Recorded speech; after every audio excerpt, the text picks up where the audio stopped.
San Marcos. 6 días después Jesús tomó consigo a Pedro, a Santiago y a Juan y los llevó a ellos solos a un monte alto. A la vista de ellos su aspecto cambió completamente. Incluso sus ropas se volvieron resplandecientes, tan blancas como nadie en el mundo sería capaz de blanquearlas. Y se les aparecieron Elías y Moisés, que conversaban con Jesús. Pedro tomó la palabra y dijo a Jesús: Maestro, qué bueno es que estemos aquí. Levantemos 3 chozas, una para ti, otra para Moisés y otra para Elías. En realidad, no sabía lo que decía, porque estaba aterrado. En ese momento se formó una nube que los cubrió con su sombra, y desde la nube llegaron estas palabras: Este es mi Hijo, el amado, escúchenlo. Y de pronto, mirando a su alrededor, no vieron ya a nadie, solo a Jesús, que estaba con ellos. Cuando bajaban del cerro, les ordenó que no dijeran a nadie lo que habían visto hasta que el Hijo del Hombre resucitara de entre los muertos. Ellos guardaron el secreto, aunque se preguntaban unos a otros qué quería decir eso de resucitar de entre los muertos. Lo proclamado, hermanos y hermanas, es palabra del Señor. Gloria a ti, Señor Jesús. Ya hoy es domingo, día del Señor. Estamos en el segundo domingo del tiempo de Cuaresma en nuestro calendario litúrgico. Tiempo que es de bendición para todos nosotros. Hoy estaremos hablando acerca de la transfiguración de nuestro Señor Jesucristo y el significado que esto tiene para la vida de unos discípulos al escuchar la terrible noticia de que Jesús tendrá que morir, de que Jesús tendrá que enfrentar una pasión, de que Jesús tendrá que admitir que ha habido algo que no salió bien y terminará muriendo. Esto desconcertó a los discípulos, hermanos y hermanas, bajó sus ánimos, los confundió y no sabían dónde estaban. Cristo tiene que hacer algo para que ellos entiendan el propósito que está detrás de todo eso. Eso está en el Evangelio de San Mateo, capítulo 9, versículos 2 al 10. Y estaremos viendo el significado que tiene para nosotros. Porque también nosotros hemos tenido situaciones donde nosotros creemos, hermanos y hermanas, en la supuesta victoria o en el supuesto triunfo del mal sobre el bien. Y eso está envuelto ahí. La primera lectura también, que es del libro de Génesis, en el capítulo 22, aquella solicitud por parte del Dios del cielo a Abraham de sacrificar la promesa de Dios cumplida en su vida en su hijo Isaac y entregárselo en un sacrificio como si fuera una oveja degollado. Hermanos y hermanas, ¿qué es esto y de dónde sale todo esto? ¿Qué significado tiene para nosotros esa petición por parte de Dios a Abraham de sacrificar aquello que le había dado como un regalo? Y la segunda lectura no se queda atrás, hermanos y hermanas. Vamos a enfocarnos también en Romanos capítulo 8, versículo 31 al 34, donde Pablo asegura, hermanos y hermanas, que nosotros contamos con la fuerza de Dios y nada puede estar contra nosotros. Pero ¿de qué se trata eso de que nada puede estar contra nosotros? Hoy lo vamos a identificar. Así que tenemos un evangelio, hermanos y hermanas, cuya idea, fuerza, entiendo yo que la podríamos concentrar en esto: transfigurarnos del mero saber quién es Dios y transformarnos en esa transfiguración hacia el creer en Dios. Una cosa es saber quién es Dios y otra cosa es creer en Dios. Y en la Cuaresma, en nuestro ejercicio espiritual, tenemos que estar buscando el creer en Dios, no solamente conocerlo, sino creer en un paso un poquito más allá. Acuérdate que estamos en el espíritu de ¿qué? Pues en el espíritu de reorientar nuestra vida, repensar nuestra vida, aprovechando estos 40 días que hemos determinado que son un retiro para nosotros, para verdaderamente buscar esa conversión, estar en ese arrepentimiento, transformar nuestras vidas y abrazar la palabra de Dios que tanta ayuda nos da. Así que esto es lo que vamos a estar viendo en el día de hoy.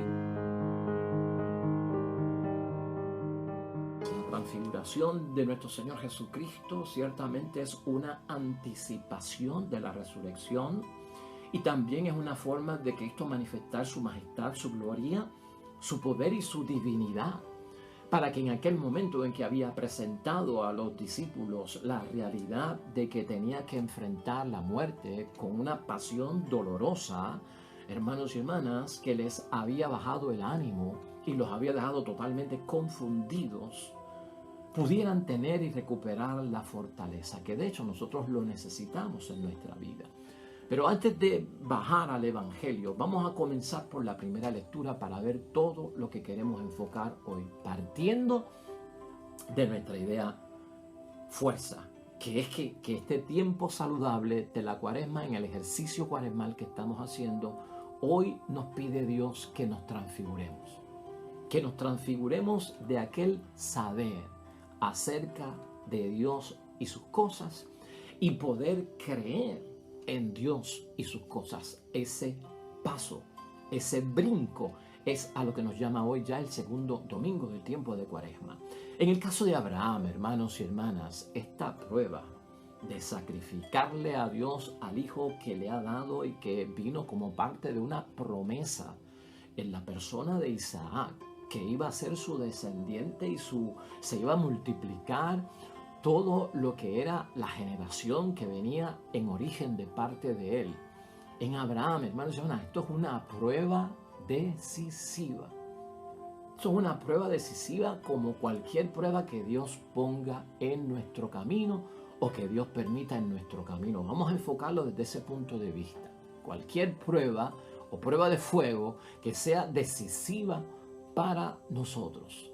Y en una prueba decisiva, hermanos y hermanas, pueden pasar dos cosas. Una prueba decisiva, sea la que sea, que nos pase a nosotros, con nuestros hijos, con nuestra esposa, con nuestro matrimonio, con la familia o con alguien. Pueden pasar dos cosas cuando tú identificas, wow, estoy ante una prueba de fuego o estoy ante una prueba decisiva. Uno, demostramos, hermanos y hermanas, que realmente tenemos fidelidad a Dios. Eso puede pasar. Permanecemos fuertes, sólidos, la enfrentamos, la experimentamos, la confrontamos y la vencemos en el nombre de Dios. Esa puede ser una de las alternativas, porque la aceptamos con fidelidad delante de Dios. O en segundo lugar, puede estar la opción, hermanos y hermanas, donde hay una forma de enfrentarlo vacilantemente, ¿no? Como vacilando quiere decir, pues, con inseguridad o con seguridad. Vacilamos ante ella. Y eso nos llevaría a una forma vacilante al enfrentarla a buscar una puerta de escape y a salvar las apariencias. Nada más. Eso sería todo. Salvar mi apariencia y buscar una forma de escapar de ella y no aceptar esa prueba. Así que nosotros ya sabemos por dónde viene esto. Lo que se nos está pidiendo ante la prueba decisiva de la vida, sea como sea, es enfrentarla en fidelidad y con un espíritu de fidelidad. Abraham, hermanos y hermanas, enfrentado en esta ocasión por un Dios que le pide que sacrifique a su hijo. ¿Esto cómo lo vamos a entender nosotros en el tiempo de Cuaresma y para nuestro ejercicio espiritual? Es lo que hemos dicho ahorita. O sea, ¿cómo es posible que Dios le quiera quitar lo que Él mismo le había dado ya y era la felicidad de Abraham y de Sara, su hijo? ¿Cómo es posible que Dios le pida que sacrifique, que mate a su propio hijo? Dios le quita lo que había dado. A veces eso pensamos nosotros en la vida, ¿no? Que Dios nos está quitando lo que nos había dado. A Dios me dio salud y ahora me la quita y me da enfermedad.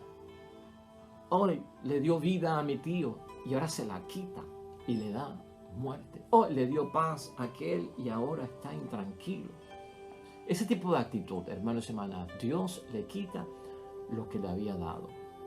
Aquí hay un doble sacrificio cuando nosotros examinamos la vida de Abraham, hermanos y hermanas, porque está el sacrificio de Isaac, que es el hijo de la promesa, Y está la misma promesa que había envuelta aquí, que aquí pues está en prueba no solamente Isaac, sino Abraham.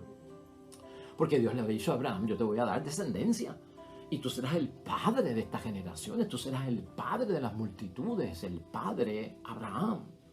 O sea, si me llevas al hijo y sacrifico al hijo, se fue ajuste la promesa, se fue ajuste hasta mi hijo. O sea, Dios como que estaba quitándole todo, hermanos y hermanas, a Abraham. Por lo tanto, hay un doble sacrificio, el de Isaac y el de Abraham. Abraham tuvo que haber pensado en algún momento, hermanos y hermanas, ¿qué pasó con la promesa de que Abraham sería padre de multitudes? Por lo tanto, pregúntate cuando leas esta parte de Génesis 22, ¿cuál era la prueba realmente? La prueba aquí, cuando nosotros la examinamos, hermanos y hermanas, es provocar un cambio en Abraham para que cumpla su misión. Eso es lo que está encerrado dentro de todo esto. Esa prueba de sacrificar a su hijo y sacrificar la promesa. Ahí Dios lo que está midiendo, hermanos y hermanas, es no solamente la fidelidad de parte de Abraham, sino provocar un cambio, una transformación, una transfiguración en Abraham para que pueda cumplir su misión. ¿En qué? Pues, hermanos y hermanas, que tenga entrega, que tenga obediencia, que sea leal, que sea fiel y que tenga un compromiso, hermanos y hermanas, decisivo en su vida. Porque lo que viene es grande para Abraham. Dios no le puede pedir, hermanos y hermanas, a Abraham un sacrificio que al fin y al cabo es un crimen. ¿Te habías dado cuenta de eso? Porque eso es asesinar a un hijo.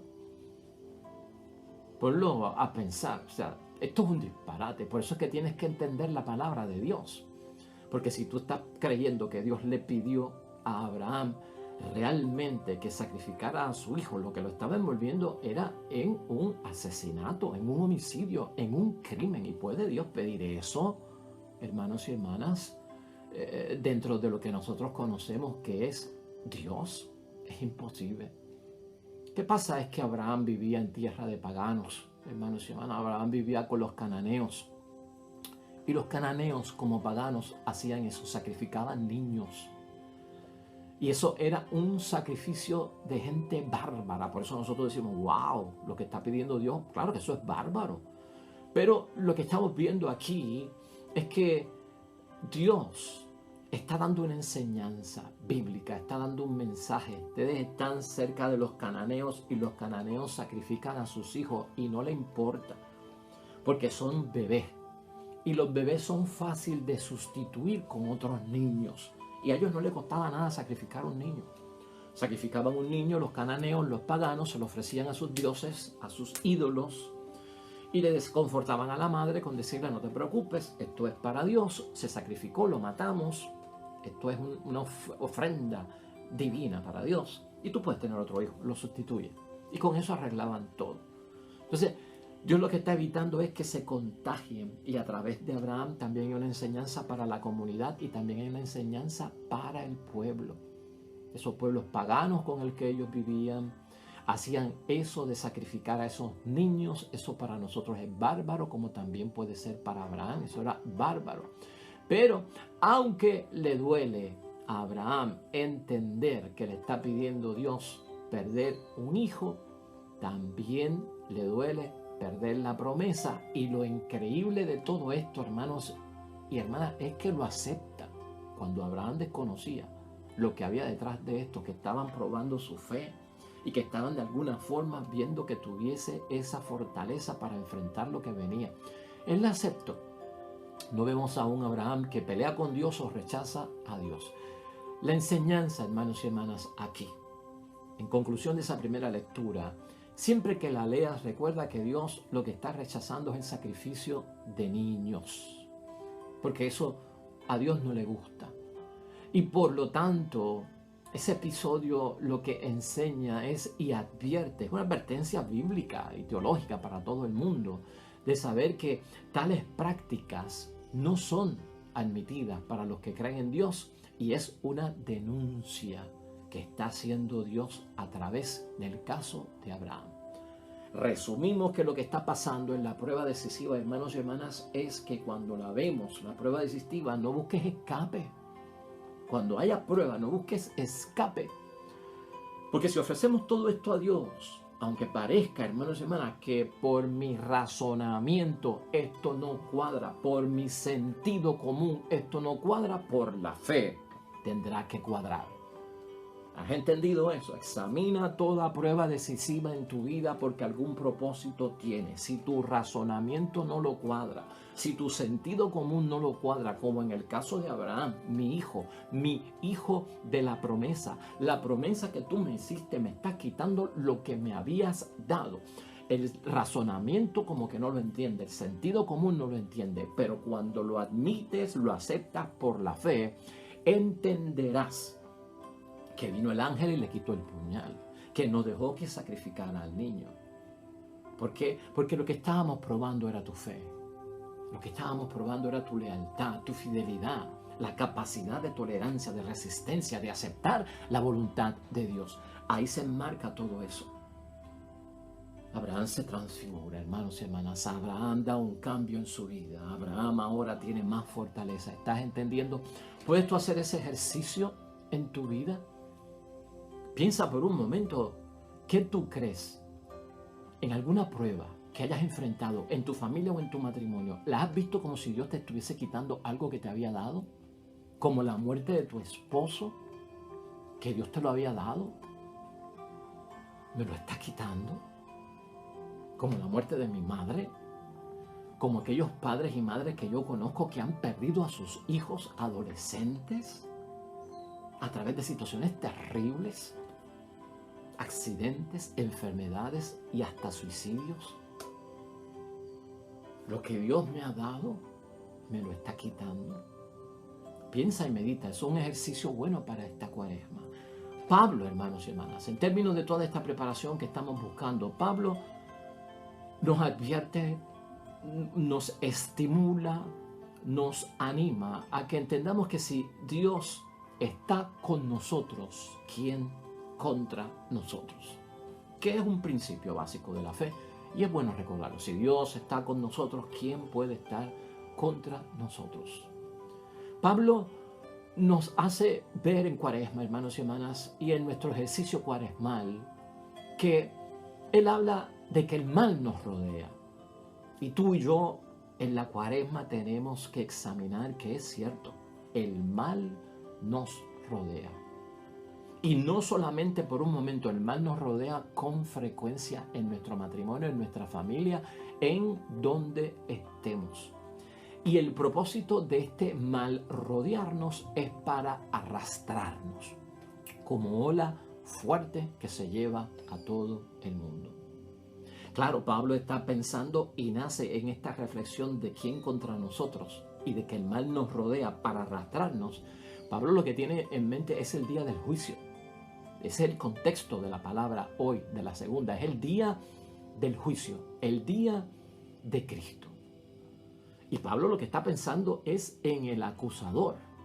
Pablo lo que está pensando es en el espíritu del mal, como también nosotros debemos reflexionar durante la cuaresma acerca del juicio final, acerca de quién nos va a acusar. ¿Tú sabes quién es el que nos va a acusar?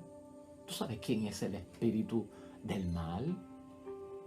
Él lo que nos está advirtiendo, hermanos y hermanas, es que durante ese juicio, este acusador y este espíritu del mal presentará todas las pruebas que tenga de nuestras faltas cometidas en esta tierra. Él va a presentar todas las pruebas en nuestra contra. O sea, contra nuestra salvación, contra la bendición de Dios, todas las pruebas que hay de nuestros pecados. Y yo quiero que tú lo veas desde ese punto de vista para que entiendas algo muy importante que está pasando aquí. Si Dios está con nosotros, ¿quién puede estar contra nosotros? Yo quiero que tú entiendas en el examen de conciencia que hacemos durante el tiempo de cuaresma, que no es solamente pensar en que es alguien el que está contra mí. Dios está a mi favor. ¿Quién podrá estar contra mí? Ese quién a veces nos confunde. Sí, Pablo lo mide en términos del demonio, pero a veces nosotros lo pensamos en términos de nuestro enemigo. Pues mi enemigo no está contra mí porque Dios está conmigo.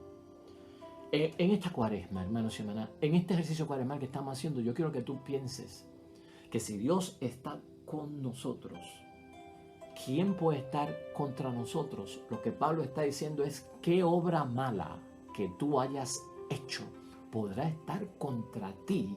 Y piensa en ella, porque esa es la obra que va a coger el gran acusador, el gran señalador, que va a presentar todas las faltas que hemos cometido de pecado contra Dios, contra el prójimo y contra nuestra propia persona, para que las lleve en el juicio y que pueda haber causa contra nosotros. Piensa eso por un momento. ¿Qué de lo que yo he hecho puede estar contra mí? No de lo que alguien pueda haberme hecho a mí. Y cuando así pensamos, va a haber en nosotros, hermanos y hermanas, que tal vez ese es el pecado que puede señalar hoy la palabra de Dios, que debemos dejar a un lado: el remordimiento. Y pensar por un momento en el remordimiento es lo que nos lleva e invita a Pablo a hacer examen de conciencia. Remordimientos que perturban nuestra conciencia. ¿Podrán estar en contra de ti? No es alguien, no es una persona, no es tu esposa, no es tu esposo, no es tu compañero de trabajo que es un sinvergüenza, no es aquel que me hizo daño, el vecino este que ya me tiene harto. No es alguien contra ti.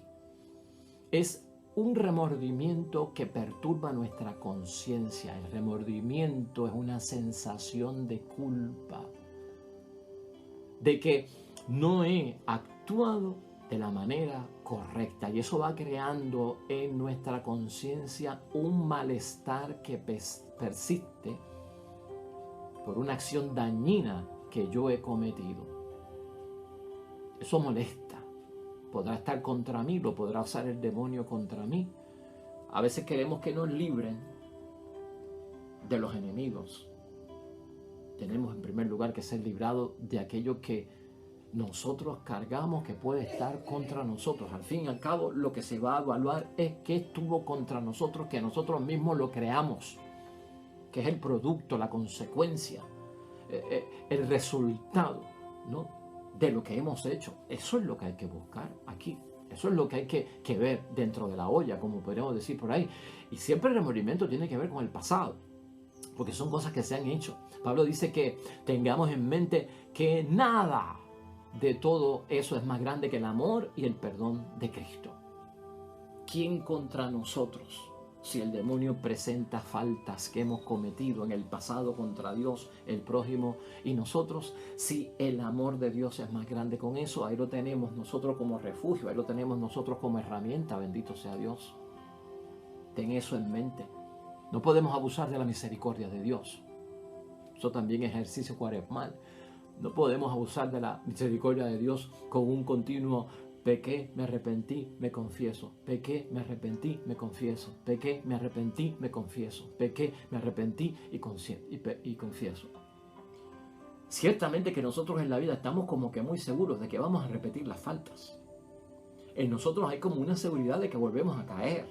Créanme, cuando hacemos examen de conciencia, como que tendemos a creer y a tener seguridad de que, wow, yo voy a volver a cometer esto, cuando no hay arrepentimiento, cuando no hay sinceridad. Y Pablo parece decirnos: cuando tú tienes incluso la seguridad de que vuelves a fallar, ten tu seguridad de que el amor de Dios estará ahí. No es abusando de la misericordia de Dios, ¿verdad?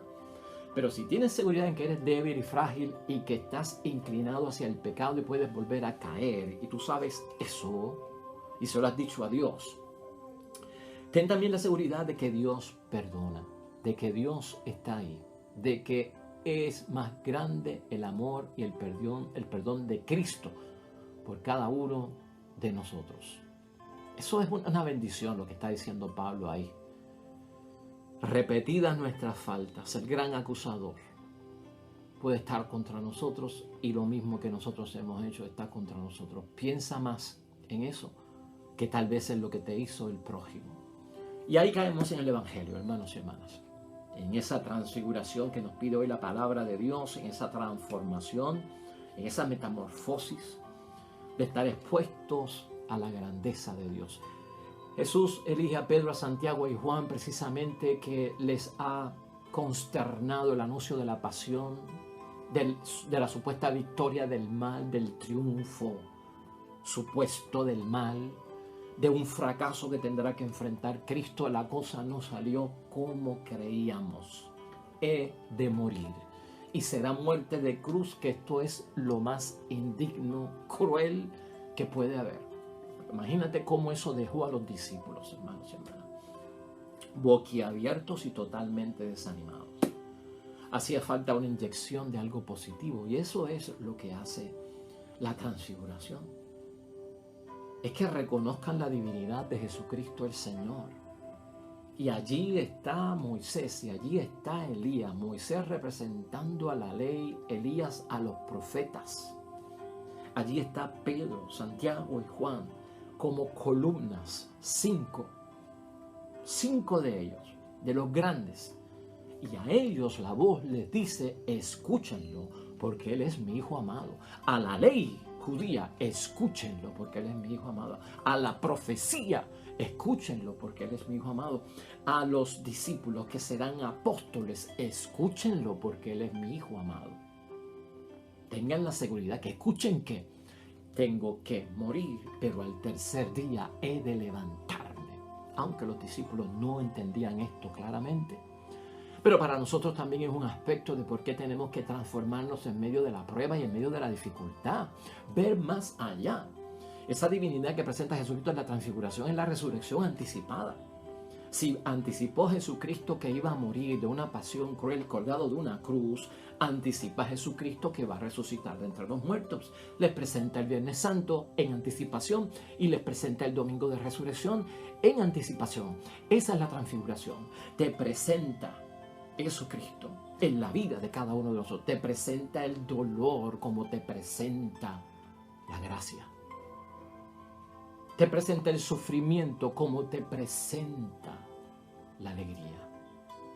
Te presenta la enfermedad como te presenta la salud. Te presenta el problema como te presenta la solución. Te presenta la muerte como te presenta la vida. Eso es lo que hace Jesucristo con sus discípulos para que se animen. Para que los discípulos pudieran tener una mayor comprensión de quién era Jesús. Por eso Jesús se transfigura. Para que tuvieran seguridad los discípulos. De hecho, Pedro, hermanos y hermanas, contó esta experiencia de la transfiguración que tuvo con nuestro Señor Jesucristo más tarde, tiempo después. Y usted sabe lo que dijo Pedro. Escucha lo que dijo Pedro. No seguimos fábulas ingeniosamente inventadas, sino que fuimos testigos oculares de su majestad. Él vio la gloria de Cristo. Él la vio. Y él asegura, hermanos y hermanas, Pedro, que lo que él vio fue la gloria de Dios y que él no estaba siguiendo fábulas ingeniosamente inventadas, historias de camino, cuentos, mitos, leyendas. No, esto yo lo vi con mis propios ojos y lo que estamos dando testimonio es de la verdad. Él lo que asegura es que no fuimos nosotros engañados. No nos contó nadie, lo vimos nosotros porque fuimos ¿qué? Testigos oculares. Se trata de transformarnos de la fealdad, hermanos y hermanas, del pecado.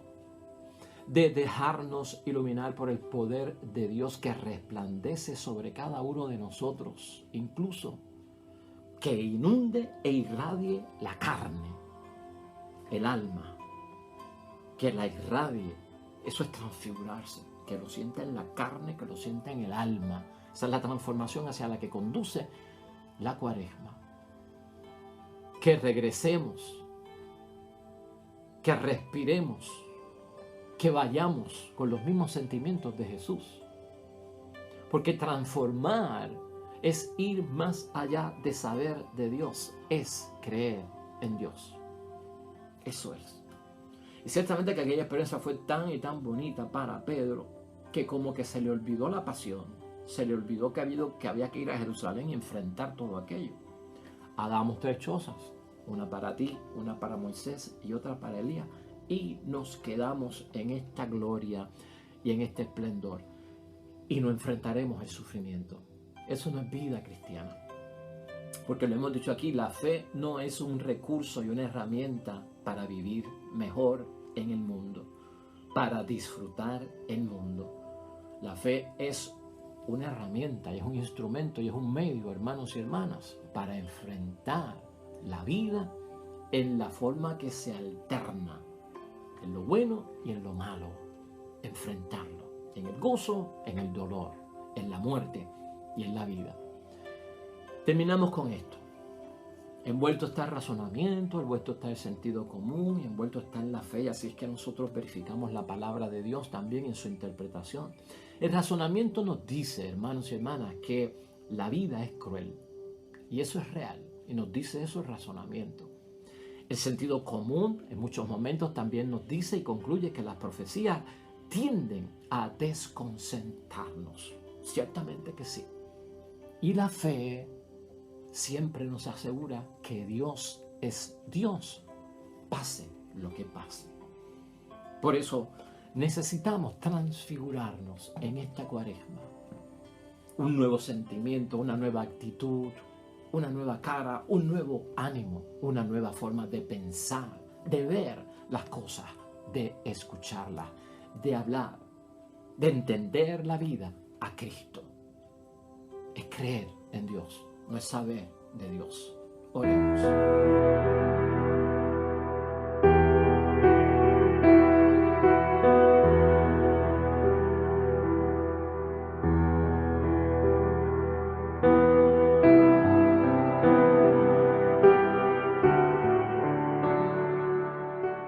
Hermanos y hermanas, el Señor esté con vosotros.